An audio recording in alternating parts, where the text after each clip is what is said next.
سلام دوستان عزیز. برای شخصانی که نگاتیون، شخصانی که با گپی مردم کار میکنن، من یک چند سوال گفتم هستم که شما وقتی که به سخنهای مردم گوش میکنین یکان فایده نمیرسه برای شما.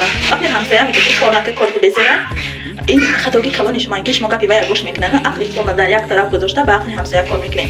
چون که خداوند برای هر یک تای ما را عقل عدل میداده که ما سری خودمون عقل خودمون کار فرمونیم زندگی ما را عوض کنیم بخوریم.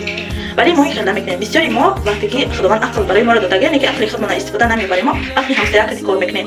همسایه میگه که کار نکنم کار نمیکنیم، همسایه میگه که کار کنم کار میکنیم. این خیلی نمیشه اختراع. وقتی که زندگی شما میخواین که زندگی بهتر داشته باشه، هیچ وقت خودتون با دیگران مقایسه نکنین، با زندگی دیگران مقایسه نکنین.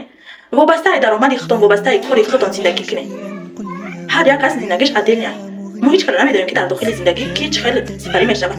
برای این وقتی یک کار شروع میکنین باید ثمرانه حرکت کنین و به جودای آرزو مقصد گذاشتگیتون برسین. وقتی شما یک کار شروع میکنین باید حرکت کنین که همونجا به دست برین. وقتی شما کار نمیکنین و گپی همسایه کار میکنین، مقصد اساسی کار ندارین، همسایه برای شما اومده یک شامپون یک زندگیتون بهتر نمیکنه. تغییر زندگی شما رو تمام نمیده. وقتی که شما کار بس میکنین کار نمیکنین، همسایه برای شما قرصک نمیدونن که آفرین تو گپی من نکردی بود کار نکردی انا که نه من که زندگی تا بگذارم نمیگه. باید دارود میخنده در خیبت میگه که آه تا ابتدا یکم کار برآمده نمیدستی. برای همین قدر هیچ وقت به گپی یکم قصد نکنین. اگر در یک راه دو نفر ابتدا باشه، یک نفرش اگر پیش تو بگذاره تر پیش با میتیه که تو بغاتی.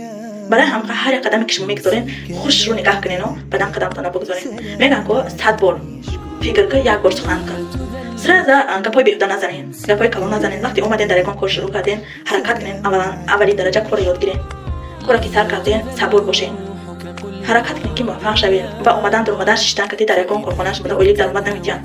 برای این باید شما کار کنین، حرکت کنین، وقت جدا کنین، گپی هیچ کاری گوش نکنین. بچه‌ها میتونین که موفق شوین.